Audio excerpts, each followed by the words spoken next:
একাদশ শ্রেণীর সুপ্রিয় শিক্ষার্থী ও পরীক্ষার্থীবৃন্দ, আমি মোহাম্মদ আব্দুল কাইয়ুম আজকে তোমাদের সামনে এসেছি আরেকটি পরীক্ষা প্রস্তুতির ভিডিও নিয়ে। তোমরা জানো যে আমরা গত যে ভিডিওটা আমরা আপলোড করেছি সেটি ছিল জীববিজ্ঞান দ্বিতীয় পত্রের প্রথম অধ্যায়ের উপরে। সেখানে কিন্তু আমরা জানিয়ে দিয়েছিলাম যে পরবর্তী ভিডিওটা হবে জীববিজ্ঞান প্রথম পত্র উদ্ভিদ বিজ্ঞানের প্রথম অধ্যায়ের উপরে। তারই ধারাবাহিকতায় আজকে আমরা জীববিজ্ঞান প্রথম পত্র প্রথম অধ্যায়ের উপরে পরীক্ষা প্রস্তুতি বিষয়ক ভিডিও নিয়ে এসেছি। তাহলে যাওয়া যাক আজকের ক্লাসে। আজকের ক্লাসের শুরুতেই ম্যাক্স বায়ো টিভির পক্ষ থেকে আমি তোমাদেরকে জানাই আমার আন্তরিক অভিনন্দন ও শুভেচ্ছা। ম্যাক্স বায়ো টিভি এর মাধ্যমে মেডিকেল বিশ্ববিদ্যালয় এবং অন্যান্য শিক্ষা প্রতিষ্ঠানে ভর্তি প্রস্তুতি বিষয়ক এই ক্লাসটি হল জীববিজ্ঞান প্রথম পত্র অধ্যায় 1, অধ্যায়ের নাম কোষ ও এর গঠন। আমি তোমাদের এই পরীক্ষা প্রস্তুতি পদ্ধতিটাকে 4টি পর্যায়ে বিভক্ত করেছি: প্রস্তুতি পর্যায়, পরীক্ষা পর্যায়, উত্তর মিলানো পর্যায় ও বিশ্লেষণ পর্যায়। আমরা প্রথমেই আলোচনা করব প্রস্তুতি পর্যায় নিয়ে, কিভাবে তুমি প্রস্তুতি পর্যায় সম্পন্ন করবে। ভিডিওটি পাওয়ার আগেও তুমি প্রস্তুতি নিয়ে রাখতে পারো, আবার ভিডিওটি পাওয়ার পরে তুমি কিভাবে প্রস্তুতি নিয়ে পরীক্ষা দিবে সেটাই এই পর্যায়ে আলোচনা করা হয়েছে। প্রথমে ইউটিউব থেকে এই ভিডিওটি ডাউনলোড করবে অথবা এর লিঙ্কটি কপি করে রাখবে। এরপর প্রস্তুতি শুরু করবে। প্রস্তুতির জন্য তুমি একটি বা দুটি মূল বই খুব ভালো করে অধ্যায়টির আদ্যপান্ত অত্যন্ত সুন্দর করে পড়বে। মনে রাখবে, ভর্তি প্রস্তুতির জন্য মূল বই পড়বে, কোনো গাইড বা নোট নয়। তবে জীববিজ্ঞান প্রথম পত্র উদ্ভিদ বিজ্ঞানের জন্য তোমরা প্রথম যে বইটির গুরুত্ব দিবে সেটি হচ্ছে প্রফেসর আবুল হাসান স্যারের বই। এই বইটি আগে ভালো করে পড়বে। এরপর যদি সময় থাকে তাহলে অন্য যে কোনো রাইটারের আরেকটি বই পড়তে পারো, তাতে তোমার প্রস্তুতিটা আরও মজবুত হবে। প্রস্তুতি শেষ না করে পরীক্ষা শুরু করবে না, উত্তরমালা দেখবে না, বিশ্লেষণ পর্যায়ের ভিডিও দেখবে না। সুপ্রিয় শিক্ষার্থী ও পরীক্ষার্থী বন্ধুরা, আমরা চলে আসলাম পরীক্ষা পর্যায়ে। কিভাবে আমরা পরীক্ষা পর্যায় শেষ করব? তোমাদের প্রস্তুতি নেওয়া যখন শেষ হয়ে যাবে, এখন বৃত্ত ভরাটের একটি উত্তরপত্র সংগ্রহ করবে। স্ক্রিনে তোমরা একটি নমুনা উত্তরপত্র দেখতে পাচ্ছ। এরকম একটি উত্তরপত্র সংগ্রহ করবে। যদি বৃত্ত ভরাটের উত্তরপত্র সংগ্রহ করা সম্ভব না হয় তাহলে স্ক্রিনে যে নমুনা ছকটি দেখিয়েছি সেই ছকের মতো করে একটি ছক তৈরি করবে। এটি হবে তোমার উত্তরপত্র।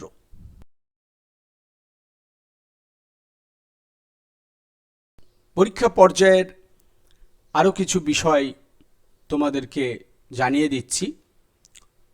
প্রশ্নপত্রে মোট প্রশ্ন থাকবে 25টি, সময় থাকবে 25 মিনিট।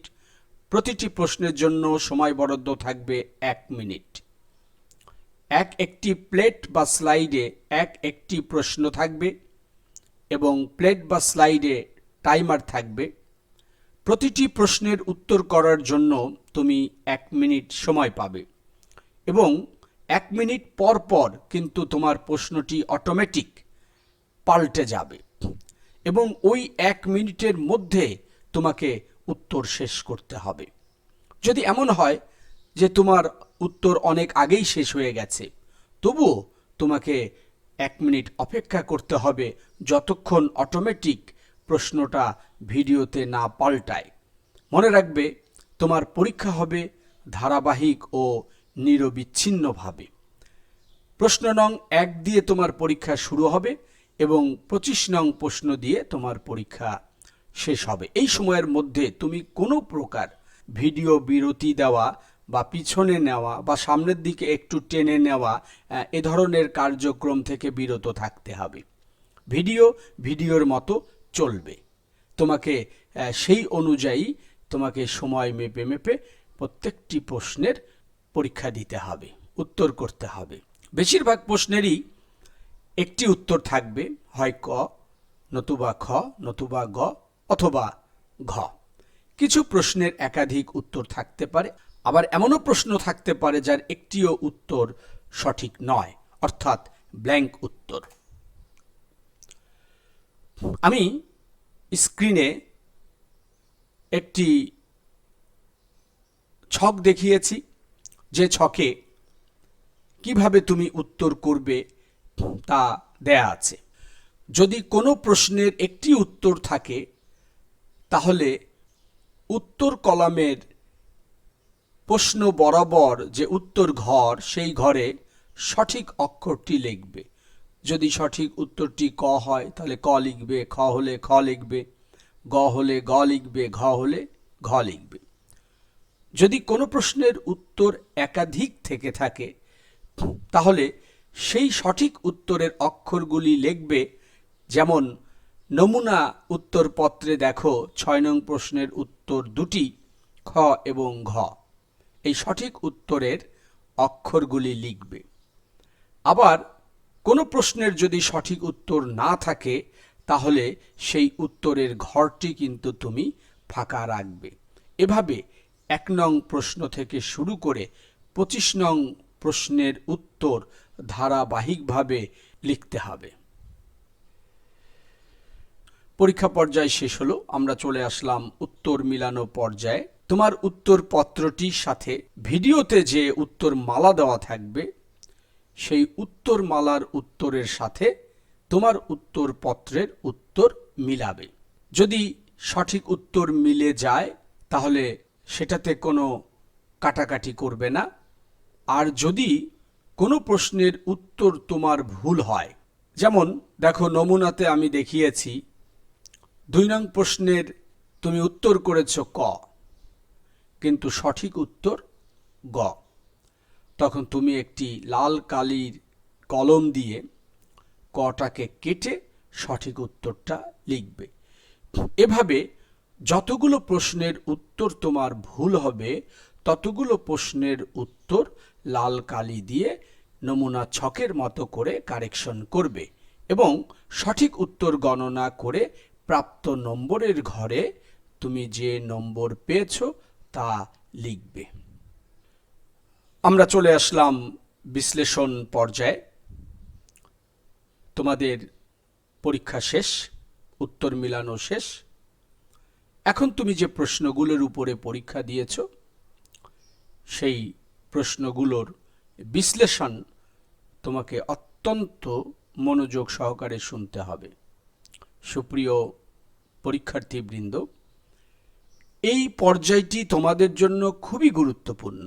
বেশিরভাগ শিক্ষার্থী যে কাজটি করে সেটি হলো যে তারা যে উত্তরটি ভুল করেছে কেবলমাত্র সেটিরই শুধু বিশ্লেষণ শুনে থাকে, কিন্তু না, তোমার যে উত্তর সঠিক হয়েছে, যে উত্তর ভুল হয়েছে, সকল প্রশ্নের বিশ্লেষণটা তুমি মনোযোগ সহকারে শুনবে। অর্থাৎ ১ থেকে ২৫ নং প্রশ্ন পর্যন্ত এই ২৫টি প্রশ্নেরই তোমার ভুল হোক আর সঠিক হোক, তুমি তার বিশ্লেষণ অত্যন্ত মনোযোগ সহকারে শুনবে। এতে তোমার এই অধ্যায় সম্পর্কে অনেকটাই সঠিক স্বচ্ছ ধারণা সৃষ্টি হবে। সুপ্রিয় পরীক্ষার্থী বৃন্দ, তোমরা যারা চ্যানেলটি সাবস্ক্রাইব করেছো তাদেরকে অনেক অনেক ধন্যবাদ। আর যারা চ্যানেলটি এখনো সাবস্ক্রাইব করনি, সাবস্ক্রাইব করে বেল বাটনে ক্লিক করে দাও। সাথে সাথে আমরা যখন যে ভিডিও আপলোড করব তোমার কাছে অটোমেটিক চলে যাবে। আর এই ভিডিওটি বা চ্যানেলটি সম্পর্কে অন্যকে জানাবে যেন তারাও তোমার পাশাপাশি উপকৃত হয়। আর যদি ভিডিওটি তোমার ভালো লেগে থাকে বা ভিডিওটি সম্পর্কে যদি তোমার কোনো মতামত থাকে তাহলে অবশ্যই কমেন্ট বক্সে তোমার মতামত লিখবে। আর অল্প সময়ের মধ্যেই কিন্তু পরীক্ষা শুরু হবে। তুমি তোমার উত্তরপত্র নিয়ে স্ক্রিনের সামনে বসে যাও। যদি বৃত্ত ভরাটের উত্তরপত্র তোমার কাছে থাকে তাহলে বৃত্ত ভরাটের উত্তরপত্র নিতে পারো। আর যদি বৃত্ত ভরাটের উত্তরপত্র তুমি সংগ্রহ করতে না পারো তাহলে আমি ভিডিওতে যেভাবে উত্তরপত্র তৈরির ছক দেখিয়েছি সেইভাবে তৈরিকৃত একটি উত্তরপত্র নিয়ে এবং কালো কালির একটি কলম নিয়ে পরীক্ষার প্রস্তুতি নাও। আবার তোমাদেরকে মনে করিয়ে দিচ্ছি, পরীক্ষার পূর্ণমান 25, সময় 25 মিনিট। প্রতিটি প্রশ্নের জন্য সময় থাকবে 1 মিনিট এবং একটি প্লেটে একটি প্রশ্ন থাকবে এবং ওই প্রশ্নটি স্ক্রিনে 1 মিনিট সময়ের জন্য অপেক্ষা করবে। এই সময়ের মধ্যে তোমাকে উত্তর শেষ করতে হবে। এই সময়ের মধ্যে তুমি ভিডিওটি স্টপ রাখতে পারবে না বা সামনে পিছনে টানতে পারবে না। তাহলে আর অল্প কিছু সময়ের মধ্যেই কিন্তু পরীক্ষা শুরু হবে। Exam start. 1 নং প্রশ্ন, প্রতিটি ক্লোরোপ্লাস্টে গ্রানার সংখ্যা কত?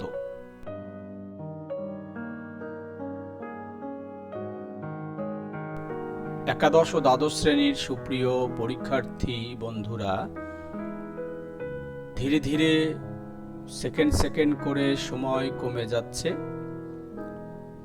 1 মিনিট স্ক্রিনে এই প্রশ্নটা থাকবে।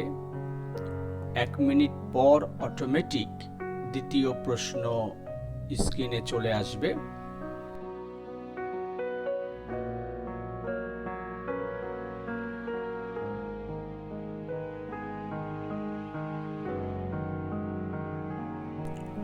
এই 1 মিনিটের মধ্যেই তোমাকে উত্তর শেষ করতে হবে। আর অল্প কিছু সময়ের মধ্যেই 2 নং প্রশ্ন তোমার সামনে এসে হাজির হবে। 2 নং প্রশ্ন, কোষ গহ্বরের চারপাশে যে পাতলা আবরণ থাকে তাকে কি বলে?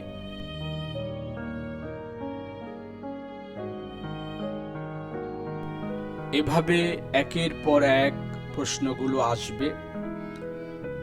25 নং প্রশ্নের মাধ্যমে পরীক্ষা শেষ হবে।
সুপ্রিয় পরীক্ষার্থী বন্ধুরা, 24 নং প্রশ্নের পরীক্ষা চলছে, আর কয়েক সেকেন্ড বাকি। কয়েক সেকেন্ড পরেই 25 নং প্রশ্ন তোমাদের সামনে এসে হাজির হবে।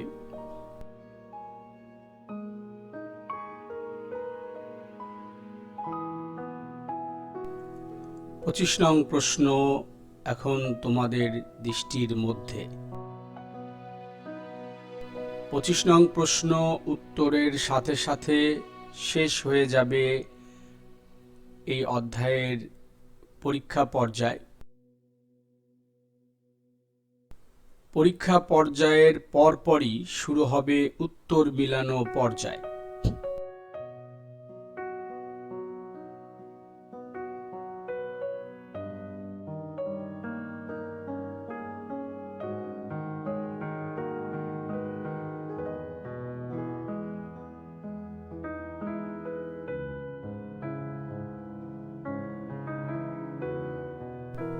আর কয়েক সেকেন্ড মাত্র বাকি।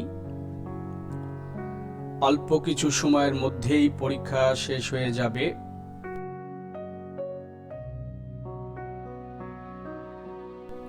Stop answer. এইমাত্রই শেষ হলো তোমাদের পরীক্ষা সুপ্রিয় পরীক্ষার্থী বন্ধুরা। এখনই শুরু হবে উত্তর মিলানো পর্যায়। তাহলে যাওয়া যাক উত্তর মিলানো পর্যায়ে। আমি আবার একটু রিভিউ করে নিচ্ছি এই উত্তর মিলানো পর্যায়ের কার্যক্রম সম্পর্কে।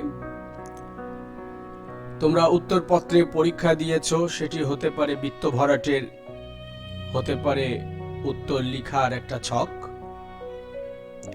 যেটিতেই উত্তর করে থাকো, উত্তরপত্রে তুমি যে উত্তরগুলো করেছো তার সাথে ভিডিওর উত্তরমালা মিলিয়ে যেটি ভুল হয়েছে সেটি কেবলমাত্র লাল কালি দিয়ে সংশোধন করবে।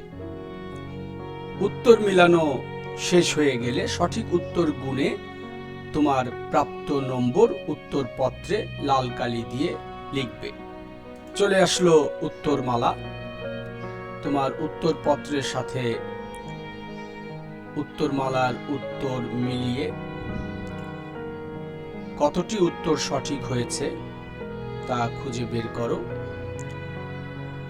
উত্তরমালার সাথে তোমার উত্তরপত্রের উত্তর মিলানোর জন্য 3 মিনিট সময় তুমি পাবে। এই সময়ের মধ্যে তোমার উত্তর মিলানো কার্যক্রম শেষ করে ফেলতে হবে।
উত্তর মিলানোর সময়সীমা প্রায় শেষ হয়ে আসছে। উত্তর মিলানো শেষ হয়ে গেলে শুরু হবে বিশ্লেষণ পর্যায়।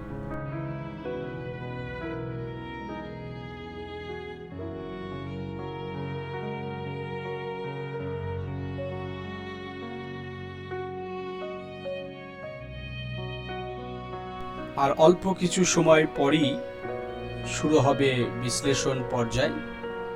উত্তর মিলানোর পর সঠিক উত্তর গণনা করে উত্তরপত্রে প্রাপ্ত নম্বর লিখবে।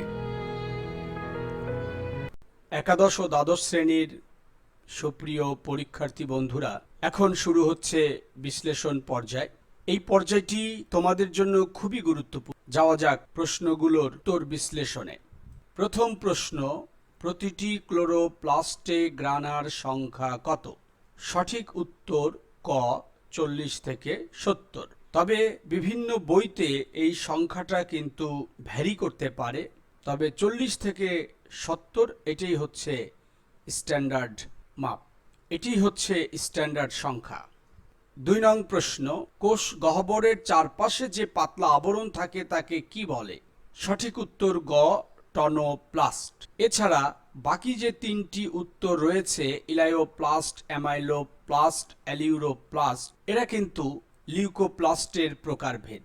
কাজেই তুমি যদি সঠিক উত্তর নাও জানো, তবুও রিডাকশন পদ্ধতিতে কিন্তু তুমি সঠিক উত্তর বের করতে পারো। এবং একটা কথা মনে রাখবে যে এমসিকিউ এর সঠিক উত্তর বের করার জন্য রিডাকশন মেথড কিন্তু বেশ গুরুত্বপূর্ণ। এই রিডাকশন মেথড ইউজ করে কিন্তু খুব সহজেই সঠিক উত্তর বের করা যায় বা সঠিক উত্তরের সম্ভাবনা অনেকটাই বেড়ে যায়। 3 নং প্রশ্ন, একটি সেন্ট্রিওলে কয়টি ট্রিপলেটস থাকে? এটি একটি জ্ঞানমূলক প্রশ্ন। 9টি ট্রিপলেটস থাকে, কিন্তু এই সংখ্যাটি ক, খ, গ, ঘ এই 4টি উত্তর অপশনের কোনোটিতেই নেই, অর্থাৎ 3 নং প্রশ্নের কোনো সঠিক উত্তর নেই। লাইসোজোমের ক্ষেত্রে কোন তথ্যটি সঠিক? এখানে 3টি অপশন আছে, এর মধ্যে অবশ্যই একাধিক তথ্য সঠিক, সেটা উত্তরের অংশ থেকেই বোঝা যাচ্ছে। ক, খ, গ, ঘ প্রত্যেকটিতেই রয়েছে 2টি করে উত্তর, কাজেই 2টি উত্তর যে সঠিক এতে কোনো সন্দেহ নেই। তুমি যদি সঠিক উত্তর না জেনে থাকো তাহলে রিডাকশন মেথড ইউজ করো। 1 নম্বর অঙ্গটির মাধ্যমে অটোফ্যাগি ঘটে। ধরে নাও তোমার এটি জানা নেই যে এটি সঠিক তথ্য কিনা। আন্তঃকোষীয় পরিপাকে অংশ নেয়।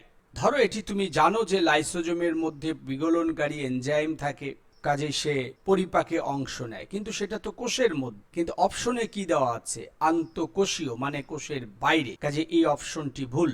আর বাকি 2টি অপশন সঠিক, কাজেই খ হলো সঠিক উত্তর, যেখানে 1 এবং 3 2টা অপশনের সঠিক অপশনের কথা উল্লেখ রয়েছে। কোনটি কোষের ট্রাফিক পুলিশ? সঠিক উত্তর গ গোলজি বস্তুকে কোষের ট্রাফিক পুলিশ বলা হয়, এটি একটি জ্ঞানমূলক প্রশ্ন। মাইটোকন্ড্রিয়াকে কোষের শক্তিঘর বলা হয়। সেন্ট্রিওল এটি প্রাণী কোষের স্টারতন্তু তৈরিকারী একটা অঙ্গাণু। লাইসোজোম এটাকে সুইসাইড ব্যাগ বলা হয়। 6 নং প্রশ্ন, মানুষের জনন কোষের ক্ষেত্রে সঠিক কোনটি? আমরা জানি যে মানুষের 23 জোড়া ক্রোমোজোম থাকে প্রতিটি কোষে, এর মধ্যে 22 জোড়া মানে 44টি অটোজোম আর 2টি সেক্স ক্রোমোজোম। তোমরা এটাও জানো যে ফিমেলে XX এই 2টি সেক্স ক্রোমোজোম থাকে, আর পুরুষ দেহের কোষে X এবং Y এই 2টি সেক্স ক্রোমোজোম থাকে। গ্যামেট সৃষ্টির সময় অটোজোম এবং সেক্স ক্রোমোজোম অর্ধেক হয়ে যায়, তাহলে 22 জোড়া যদি অটোজোম থাকে তাহলে গ্যামেটে যাবে 22টা। সেক্স ক্রোমোজোম যেহেতু 1 জোড়া থাকে এজন্য একটি যাবে। ফিমেলে শুধু X যাবে, কারণ ফিমেলের সেক্স ক্রোমোজোম 2টি X। কিন্তু আমরা যদি মেল দেহের কথা বলি, পুরুষ দেহের কথা বলি, তাহলে তাদের 2 ধরনের গ্যামেট তৈরি হয়। এক ধরনের গ্যামেটে X ক্রোমোজোম থাকে, আরেক ধরনের গ্যামেটে Y ক্রোমোজোম। কাজেই ক যে গ্যামেটটি 22টি অটোজোম এবং একটি X ক্রোমোজোম, এই ধরনের গ্যামেট ফিমেল দেহ তৈরি হয়, মেল দেহ তৈরি হয়। খ অপশনে যে গ্যামেটটি আছে 22টি অটোজোম আর Y ক্রোমোজোম, এই ধরনের গ্যামেট শুধু পুরুষ দেহ থেকে তৈরি হয়। যেহেতু প্রশ্নে মেল এবং ফিমেল বলে কোনো কিছু মেনশন নেই, শুধু মানুষের জনন কোষের কথা বলা আছে, অর্থাৎ এখানে সঠিক উত্তর রয়েছে 2টি, সেটি হলো ক এবং খ। 7 নম্বর প্রশ্ন, গ্লাইঅক্সিজমের বৈশিষ্ট্য হলো। এটি একটি প্রয়োগমূলক প্রশ্ন। গ্লাইঅক্সিজম সম্পর্কে যদি তুমি না জানো তাহলে এটার অ্যান্সার করা তোমার জন্য ডিফিকাল্ট হয়ে যাবে। সেক্ষেত্রে আমরা রিডাকশন মেথড ব্যবহার করলে অনেকটাই সহজ হবে। ধরে নাও গ্লাইঅক্সিজম সম্পর্কে তুমি খুব বেশি একটা তথ্য জানো না। এখন 3টি অপশন মনোযোগ দিয়ে পড়ো। তুমি থার্ড অপশনে যাও, বিগলনকারী এনজাইম ধারণ করে। গ্লাইঅক্সিজম বিগলনকারী এনজাইম ধারণ করে কি করে না সেটা ধরো তুমি জানো না, কিন্তু তুমি এটা জানো যে লাইসোজোম বিগলনকারী এনজাইম ধারণ করে, এটা তোমার জানা আছে। তাহলে এটি কিন্তু ভুল উত্তর হবার সম্ভাবনাই বেশি। কাজে এটাকে বাদ দিলে উত্তর থাকে 1 এবং 2। কিন্তু 1 এবং 2 এটা যে সঠিক উত্তর, হয়তোবা তোমার সেটা যদি জানা নাও থাকে তারপরেও কিন্তু তুমি রিডাকশন মেথড ইউজ করে তুমি কিন্তু সঠিক উত্তর বের করতে পারছো। কাজে সঠিক উত্তর হবে ক, 1 এবং 2। গ্লাইঅক্সিজম একটি সাইটোপ্লাজমীয় অঙ্গাণু যারা বীজের কোষে লিপিড সঞ্চয় করে রাখে। বীজের যখন অঙ্কুরোদ্গম হয় তখন সেই লিপিড ভেঙে ফ্যাটি অ্যাসিড এবং গ্লিসারলে পরিণত হয়। 8 নং প্রশ্ন, কোন বিজ্ঞানী সর্বপ্রথম প্রোটোপ্লাজম শব্দটি ব্যবহার করেন? সুপ্রিয় পরীক্ষার্থী বন্ধুরা, তোমাদেরকে আমি একটা বিষয় বলে দেই, কোনো অঙ্গাণু বা কোনো কিছু আবিষ্কারের সাথে আরও কিছু তথ্য থাকতে পারে, যেমন নামকে দিয়েছে, প্রত্যক্ষ করেছে কে, এরকম কিছু তথ্য থাকতে পারে। যে প্রোটোপ্লাজম কে আবিষ্কার করেন, প্রোটোপ্লাজম শব্দটাকে ব্যবহার করেন, প্রোটোপ্লাজম শব্দটিকে নামকরণ করেন, এই অপশনগুলো কিন্তু জানতে হবে। তবে সেটা যে একদম সব কিছুরই জানতে হবে বিষয়টা তা নয়। ইম্পর্টেন্ট যে বিষয়গুলো আছে যেমন protoplasm, mitochondria, chloroplast, ribosome, centriole, DNA, RNA ইত্যাদি ইত্যাদি, সেই সমস্ত ক্ষেত্রে কে আবিষ্কার করলো, কে প্রত্যক্ষ করলো, কে শব্দটি ব্যবহার করলো, কে নামকরণ করলো, যেটি পড়বে সেটি সম্পর্কে এই বিষয়গুলো মেমোরিতে রাখবে। প্রোটোপ্লাজম শব্দটি ব্যবহার করেন বিজ্ঞানী পারকিনজে। 9 নং প্রশ্ন, এন্ডোসিম্বায়ন্টস অঙ্গাণুসমূহ কোন জীব থেকে বিবর্তনের মাধ্যমে তৈরি হয়েছে বলে মনে করা হয়? এই প্রশ্নের উত্তরটি তুমি দিতে পারবে না যদি কিনা তুমি এন্ডোসিম্বায়ন্টস সম্পর্কে তোমার ধারণা না থাকে। আমরা সিম্বায়ন্টস সম্পর্কে আমরা জানি যে দুটি জিনিসের মধ্যে আদান প্রদান জনিত সম্পর্ক, যে উভয়কে সহযোগিতা করে থাকে, তখন আমরা এই ঘটনাটাকে আমরা বলি সিম্বায়োসিস। এন্ডোসিম্বায়ন্টস একটা কোষের মধ্যে এরকম যদি কোনো অঙ্গাণু থাকে যে তারা একে অপরকে সহযোগিতা করে, একে অপরের সাথে একটা বন্ধুত্বপূর্ণ সম্পর্ক, তখন কিন্তু আমরা সেই অঙ্গাণুগুলোকে বলি এন্ডোসিম্বায়ন্টস। যেমন আমরা কোষের মাইটোকন্ড্রিয়া এবং ক্লোরোপ্লাস্টের কথা বলতে পারি। যেমন মাইটোকন্ড্রিয়াতে শ্বসন ক্রিয়া হয়, সেখানে কার্বন ডাইঅক্সাইড তৈরি হয়, অক্সিজেন ব্যবহার হয়।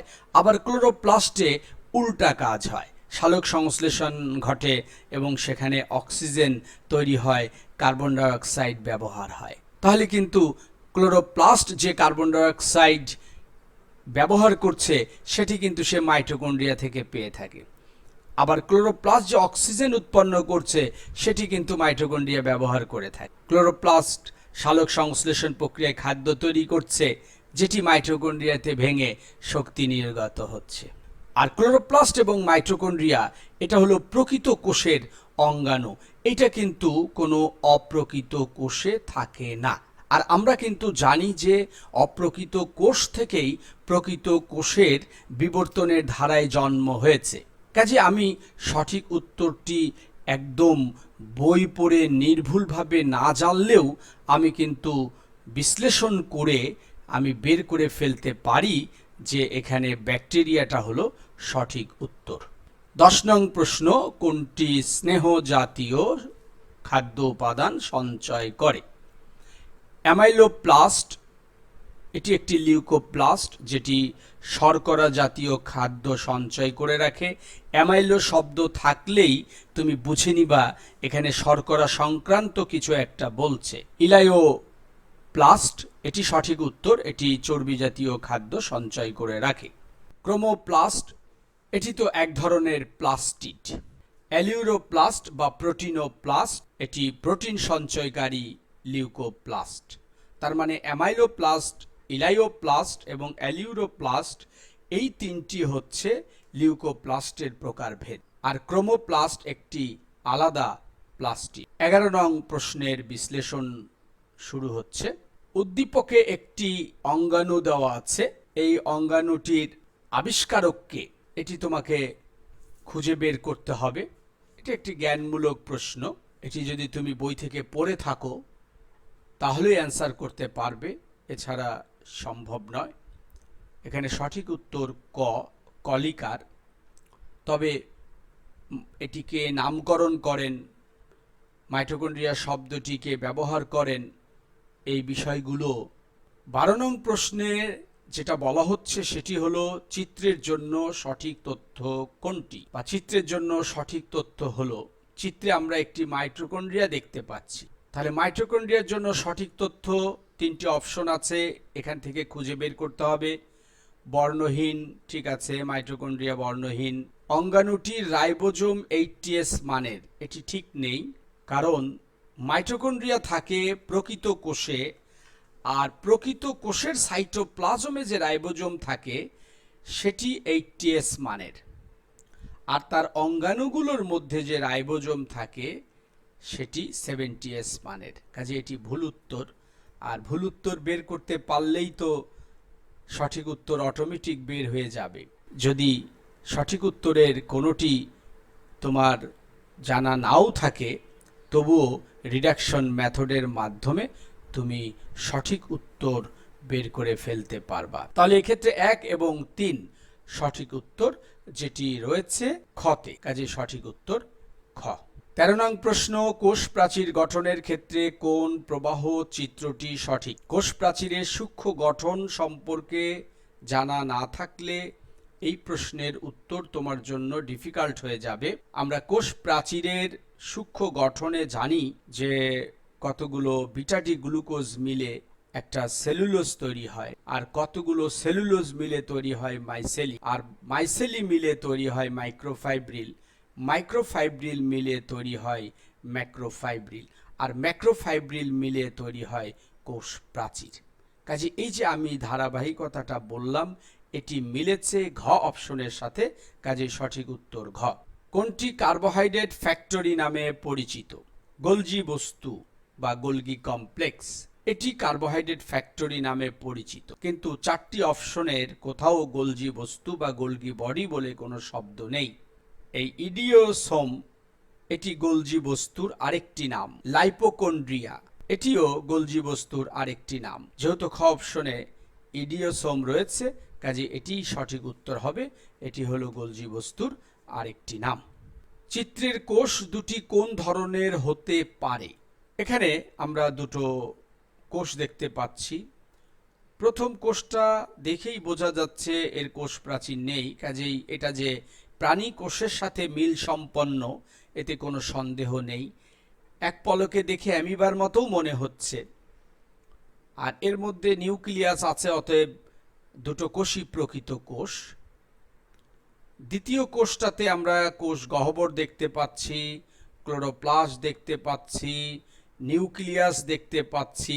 এটা একটা প্রকৃত উদ্ভিদ কোষ বলেই আমার কাছে মনে হচ্ছে। তারপরে অপশনগুলো আমরা একটু দেখে নেই।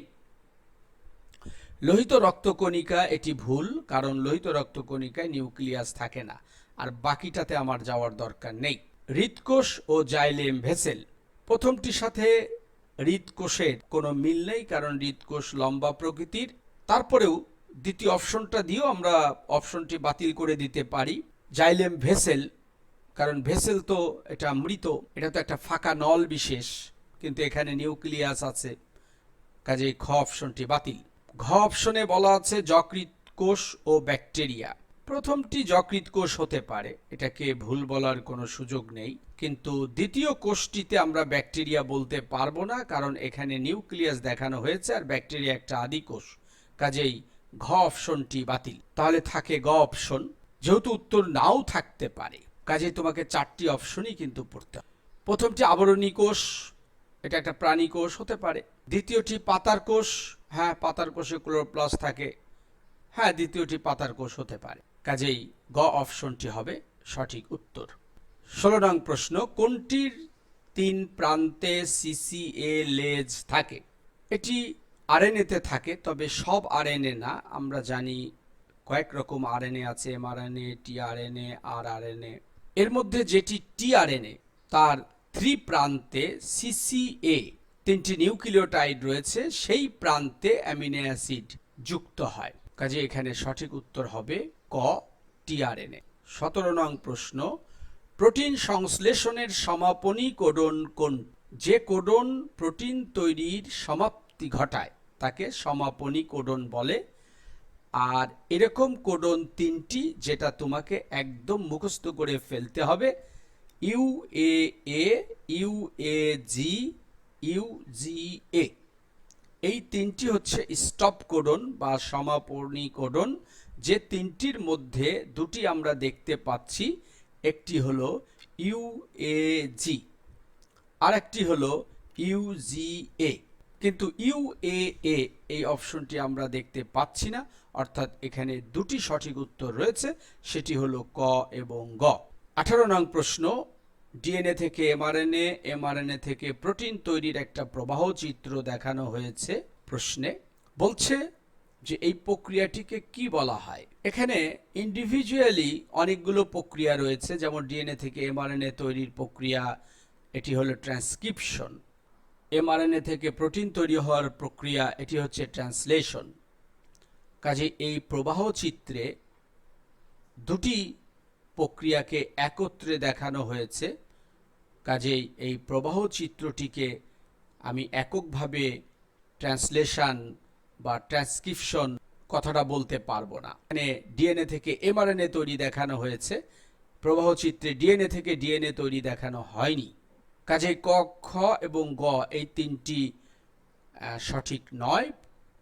সেন্ট্রাল ডগমা, যেখানে রেপ্লিকেশন, ট্রান্সলেশন এবং ট্রান্সক্রিপশন 3টি বলা আছে, এই 3টি প্রক্রিয়াকেই একত্রে আমরা বলি সেন্ট্রাল ডগমা, কাজে সঠিক উত্তর ঘ। উদ্দীপকের আলোকে সঠিক উত্তর কোনটি? আমি উদ্দীপকটা বিশ্লেষণ করছি, খুব মনোযোগ সহকারে শুনতে হবে। এক্স একটা যৌগ বা একটা উপাদান, যেটা পেন্টোজ সুগার 5 কার্বন বিশিষ্ট মনোস্যাকারাইড নিয়ে তৈরি, আর তার সাথে আছে অ্যাডেনিন অথবা গুয়ানিন অথবা থাইমিন অথবা সাইটোসিন। তার সাথে আরেকটা জিনিস আছে ফসফেট। তা আমরা তো জানি যে পেন্টোজ সুগার একটা নাইট্রোজেন বেজ আর একটা ফসফেট মিলে তৈরি হয় নিউক্লিওটাইড, কাজেই এক্স যৌগটাকে নিউক্লিওটাইড বলা হচ্ছে। এখন বের করতে হবে যে নিউক্লিওটাইডটা কার, ডিএনএ না আরএনএর। আমরা জানি যে ডিএনএতে থাইমিন থাকে, ইউরাসিল থাকে না। যেহেতু এক্স উপাদানে থাইমিন দেখানো হয়েছে, অতএব এই নিউক্লিওটাইডটা ডিএনএর। এবার আসো ওয়াই উপাদান। এখানে পেন্টোজ সুগার দেখানো আছে, নাইট্রোজেন বেসগুলো দেখানো আছে, কিন্তু ফসফেট দেখানো হয়নি, অর্থাৎ এটি নিউক্লিওটাইড নয়, এটি নিউক্লিওসাইড। আর যেহেতু এখানে থাইমিনের পরিবর্তে ইউরাসিল দেখানো হয়েছে, অতএব এটি আরএনএর নিউক্লিওসাইড। এবার আমরা চলে যাই অপশনে যে সঠিক কোনটি। এক্স উপাদানটি হলো ডিঅক্সিরাইবো নিউক্লিওসাইড। এটি তো ভুল, কারণ এটা এক্স অপশন উপাদানটি হলো নিউক্লিওটাইড। ওয়াই উপাদানটি হলো রাইবো নিউক্লিওটাইড, এটিও ভুল, কারণ ওয়াই উপাদানটা হলো নিউক্লিওসাইড। গতে বলা আছে এক্স এবং ওয়াই উভয় উপাদানের সুগার একই ধরনের। হ্যাঁ, নাম থেকে তো মনে হচ্ছে সুগার একই ধরনের, কিন্তু বাস্তবতা তো সেটি নয়। দুটিতেই 5 কার্বন আছে, তাই পেন্টোজ সুগার নাম হয়েছে, কিন্তু ডিএনএ নিউক্লিওটাইডে তো থাকে ডিঅক্সিরাইবোজ সুগার। আর আরএনএর নিউক্লিওসাইডে বা টাইডে থাকে তো রাইবোজ সুগার, কাজেই গ অপশনটি ঠিক নয়, কারণ এক্স ও ওয়াই উভয় উপাদানের সুগার ভিন্ন ধরনের। ঘ, এক্স অণুর পলিমার হলো বংশগতির গঠনগত ও কার্যগত একক। এক্স অণুটা হচ্ছে নিউক্লিওটাইড, আর অনেক নিউক্লিওটাইড জোড়া লেগেই তো তৈরি হয় ডিএনএ, আর আমরা জানি ডিএনএই তো বংশগতির গঠন ও কার্যগত একক। কাজেই সবচেয়ে সঠিক অ্যান্সার হলো ঘ। হ্যাঁ, তুমি হয়তো যুক্তি উপস্থাপন করতে পারো যে স্যার এক্স ও ওয়াই উভয় উপাদানের সুগারে তো 5টা কার্বন আছে, কাজে এদিক থেকে যদি আমি চিন্তা করি তাহলে তো এরা একই রকম। না, তুমি তো তোমার মতো করে চিন্তা করলে হবে না, বাস্তবসম্মতভাবে চিন্তা করতে হবে এবং সর্বাধিক সঠিক অ্যান্সার তোমাকে বের করতে হবে। এমন হতে পারে যে এই 4টা অপশনই সঠিক উত্তরের কাছাকাছি, এর মধ্যে সবচেয়ে অ্যাপ্রোপ্রিয়েট যেটা সেটাই তোমাকে খুঁজে বের করতে হবে। সেরিন অ্যামিনো অ্যাসিডের জন্য কয়টি কোডন রয়েছে? প্রফেসর মোহাম্মদ আবুল হাসান স্যারের বইয়ের জেনেটিক কোড অপশনে একটি ছক দেওয়া আছে, যে ছকে 20 ধরনের অ্যামিনো অ্যাসিডের কোডনগুলো দেওয়া আছে। এই 20 ধরনের অ্যামিনো অ্যাসিডের কোনোটির একটি কোডন থাকে, কোনোটির 2টি, কোনোটির 3টি, কোনোটির 4টি, কোনোটির 6টি। যেমন ট্রিপ্টোফেন এবং ম্যাথিওনিন, এই 2টি অ্যামিনো অ্যাসিডের জন্য একটি করে কোডন থাকে। আমরা যদি লিউসিন অ্যামিনো অ্যাসিডের কথা বলি, তার জন্য কোডন রয়েছে 6টি। সেরিনের জন্য কোডন রয়েছে 6টি। আর্জিনিন যে অ্যামিনো অ্যাসিড, তার জন্য কোডন রয়েছে 6টি। কাজেই প্রশ্নে যেহেতু সেরিন অ্যামিনো অ্যাসিডের কথা বলা আছে, কাজেই সঠিক উত্তর হবে 6টি, সঠিক উত্তর হবে ঘ। তবে তোমাকে আরও তথ্য আমি দিয়ে রাখি, যেমন phenylalanine, tyrosine, cystine, histidine, glutamine, asparagine, lysine, aspartic acid, glutamic acid, এই যে আমি অ্যামিনো অ্যাসিডগুলোর নাম বললাম, এগুলোর জন্য 2টি করে কোডন রয়েছে। একমাত্র একটি অ্যামিনো অ্যাসিডের 3টি কোডন রয়েছে, সেটি হচ্ছে আইসোলিউসিন। যেহেতু এটি একটু ভিন্ন রকম, কাজে এটি ভালো করে মনে রাখবে। আইসোলিউসিন এর জন্য 3টি কোডন রয়েছে, আর কয়েকটি অ্যামিনো অ্যাসিডের কিন্তু 4টি কোডন রয়েছে, যেমন valine, proline, threonine, alanine, glycine. এই যে আমি অ্যামিনো অ্যাসিডগুলোর কথা বললাম, এগুলোর 4টি করে কোডন রয়েছে, আর 6টি কোডন রয়েছে লিউসিন অ্যামিনো অ্যাসিডের, আর্জিনিন অ্যামিনো অ্যাসিডের এবং সেরিন অ্যামিনো অ্যাসিডের। এই 3টি অ্যামিনো অ্যাসিডের 6টি করে কোডন রয়েছে। ছক থেকে বিষয়গুলো একটু পড়ে নিবা। 21 নং প্রশ্নের বিশ্লেষণ। ডিএনএ ডাবল হেলিক্স মডেল আবিষ্কারের জন্য নোবেল পুরস্কার পান কোন বিজ্ঞানী? এখানে 3টি অপশন আছে। আমরা সবাই জানি যে ওয়াটসন এবং ক্রিক 1953-তে ডিএনএ ডাবল হেলিক্স মডেল আবিষ্কারের জন্য নোবেল প্রাইজ পান। কাজে এর বেশি যার জানা নাই, সে 1 এবং 2 অর্থাৎ ককে দিবে সঠিক উত্তর।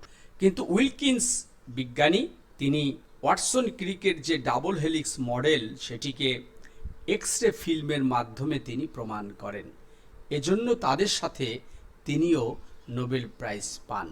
কাজেই নোবেল প্রাইজ পাওয়ার জন্য এখানে 3টি অপশনই সঠিক, কাজে সঠিক উত্তর ঘ 1, 2 ও 3।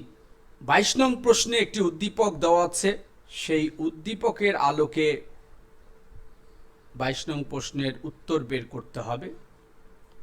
আমি একটু উদ্দীপকটা আগে বিশ্লেষণ করে নেই। এ প্রক্রিয়া, এখানে একটি দ্বিসূত্রক অণু দেখানো হচ্ছে, যেটা থেকে ওটাই তৈরির প্রক্রিয়া দেখানো হচ্ছে। তা আমরা জানি যে দ্বিসূত্রক অণু হচ্ছে ডিএনএ, আর ডিএনএ থেকে ডিএনএ তৈরির প্রক্রিয়ার নাম রেপ্লিকেশন। কাজে এ প্রক্রিয়াটা হলো রেপ্লিকেশন। ডিএনএ থেকে এমআরএনএ তৈরি দেখানো হচ্ছে বি প্রক্রিয়ায়, আর আমরা জানি যে এটাই হলো ট্রান্সক্রিপশন। আর এমআরএনএ থেকে প্রোটিন তৈরির প্রক্রিয়াটা হচ্ছে ট্রান্সলেশন, কাজে সি প্রক্রিয়া হচ্ছে ট্রান্সলেশন।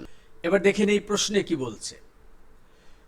এ প্রক্রিয়ায় সৃষ্ট অণুর একটি সূত্রের অংশ বিশেষের অনুক্রম 3' ATGC 5' হলে তা থেকে বি প্রক্রিয়ায় যে অণু তৈরি হয় তার বেস অনুক্রম কোনটি? একটু জটিল প্রশ্ন উত্তর, একটু সমন্বয় করে নিতে হবে, উচ্চতর দক্ষতার এখানে পরিচয় মেলে। এ প্রক্রিয়ায় সৃষ্ট মানে ডিএনএ রেপ্লিকেশনের মাধ্যমে যে ডিএনএ অণুটা তৈরি হয়েছে তার একটি সূত্রের সিকোয়েন্স হলো 3' ATGC 5'। এখান থেকে ট্রান্সক্রিপশন প্রক্রিয়া যে এমআরএনএ তৈরি হবে, আমরা জানি যে ট্রান্সক্রিপশন প্রক্রিয়ায় যে এমআরএনএটা তৈরি হয় তার দিকমুখিতা কিন্তু পাল্টে যাবে। 3' থেকে যে এমআরএনএ তৈরি হবে এই বরাবর যে এমআরএনএর প্রান্ত থাকবে সেটি হলো 5'। আবার নাইট্রোজেন বেজেরও পরিপূরক নাইট্রোজেন বেজ হবে, যেমন অ্যাডেনিন থাকলে ইউরাসিল হবে, যেহেতু এটা আরএনএর কথা বলেছে। থাইমিন থাকলে অ্যাডিনিন হবে, গুয়ানিন থাকলে সাইটোসিন হবে, সাইটোসিন থাকলে গুয়ানিন হবে।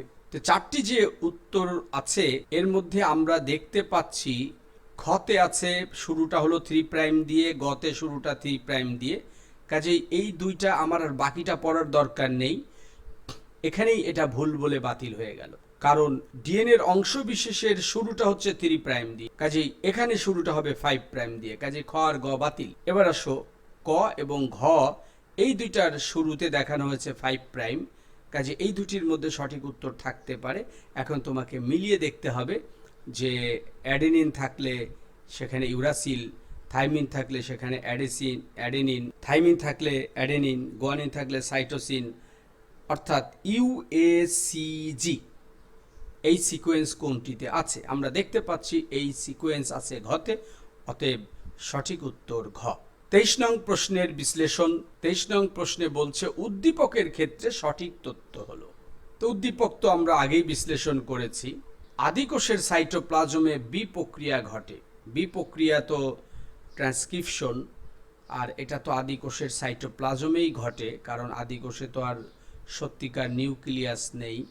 প্রকৃত কোষে সত্যিকার নিউক্লিয়াস আছে, তাই প্রকৃত কোষের নিউক্লিওপ্লাজমে এটি ঘটে থাকে। 2 নং অপশনে আছে এ প্রক্রিয়ায় সৃষ্ট লিডিং সূত্রে ওকাজাকি খণ্ডক দেখা যায়।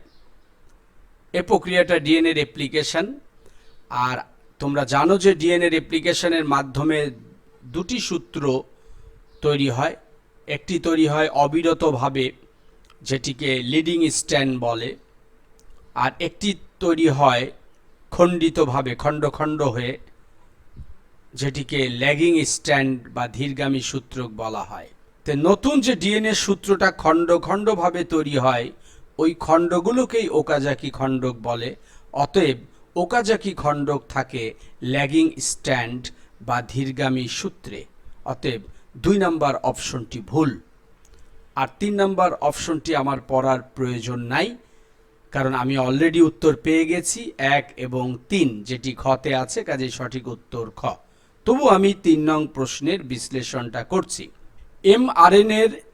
এমআরএনএর একজন অংশ থেকে সি প্রক্রিয়ায় প্রোটিন তৈরি হয়। আমরা জানি যে প্রকৃত কোষের নিউক্লিওপ্লাজমে যে এমআরএনএটা তৈরি হয় এটা আদি প্রকৃতির এমআরএনএ, যেখানে অনেক অপ্রয়োজনীয় অংশ থাকে যেগুলোকে ইন্ট্রন বলে।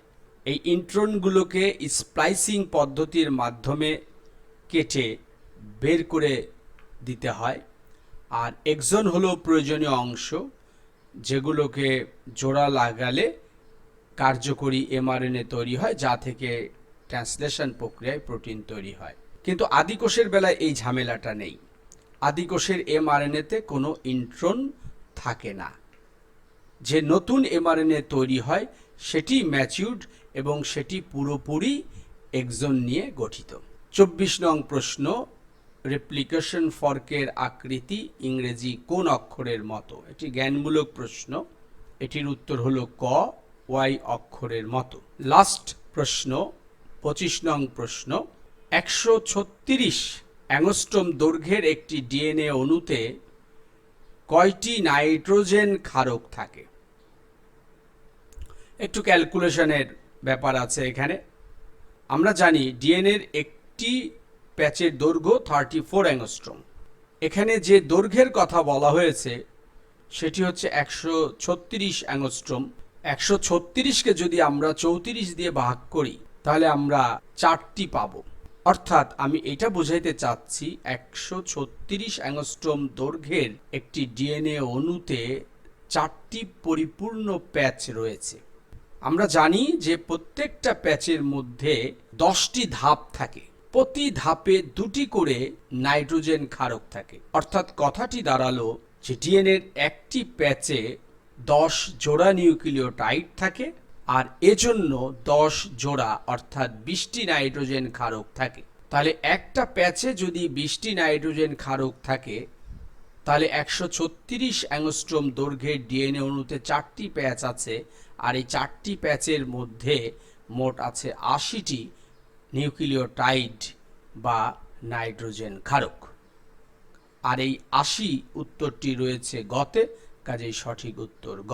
একাদশ ও দ্বাদশ শ্রেণীর সুপ্রিয় পরীক্ষার্থী বন্ধুরা, এই মাত্রই আমরা 25টি প্রশ্নের বিশ্লেষণ পর্যায়ে আমরা শেষ করলাম।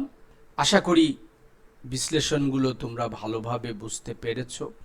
তারপরেও যদি তোমাদের এই বিশ্লেষণ নিয়ে কোনো প্রশ্ন থাকে তাহলে ভিডিও ডেসক্রিপশনে আমার ফোন নাম্বার দেওয়া থাকবে, ফোনের মাধ্যমেও তোমার সমস্যা তুমি সমাধান করে নিতে পারো। ও হ্যাঁ পরীক্ষার্থী বন্ধুরা, তোমাদের আবারও মনে করিয়ে দিচ্ছি, যারা তোমরা চ্যানেলটি সাবস্ক্রাইব করনি তারা কিভাবে সাবস্ক্রাইব করতে হবে তার ধারাবাহিকতা দেয়া আছে। প্রথমে ভিডিওটির নিচে লাল বক্সের মধ্যে সাবস্ক্রাইব লেখা আছে, সেখানে ক্লিক করলে বেল বাটন আসবে। সেই বেল বাটনে ক্লিক করলে 3টি অপশন থাকবে, তার মধ্যে সবচেয়ে উপরে অল বেল বাটন থাকবে, সেটাতে ক্লিক করলে সাবস্ক্রিপশন হয়ে যাবে। এরপরে আমি যখন যে ভিডিও আপলোড করব সাথে সাথে তোমার কাছে চলে যাবে। অবশ্যই কমেন্ট বক্সে মতামত লিখতে ভুলবে না। কিন্তু এই ভিডিওটি তৈরি করতে আমার বেশ কষ্ট হয়েছে, অনেক সময় ব্যয় করতে হয়েছে। এই ভিডিওটি দেখে যদি তোমার উপকার হয়ে থাকে তাহলেই আমার এই কষ্ট, আমার এই সময় ব্যয় সার্থক হবে। সুপ্রিয় বন্ধুরা, ভিডিও চ্যানেলটি যদি তোমাদের ভালো লেগে থাকে, যদি তুমি উপকৃত হয়ে থাকো, তাহলে অন্যদেরকে জানাবে যেন তোমার পাশাপাশি তারাও উপকৃত হয়। আমি পরবর্তীতে তোমাদের কাছে যে ভিডিওটি আপলোড করব সেটি হচ্ছে জীববিজ্ঞান দ্বিতীয় পত্র অধ্যায় 4 মানব শারীরতত্ত্ব, রক্ত ও লসিকা সংবহন তন্ত্রের উপরে। তবে যদি কোনো অধ্যায়ের উপরে তোমাদের বেশি আগ্রহ থাকে তাহলে সেটি কমেন্ট বক্সে লিখে জানালে আমি সেই অধ্যায়ের উপরে ভিডিও তৈরি করে আপলোড করব। ভিডিওটি দেখার জন্য সুপ্রিয় বন্ধুরা তোমাদেরকে অসংখ্য ধন্যবাদ। আজকে এই পর্যন্তই।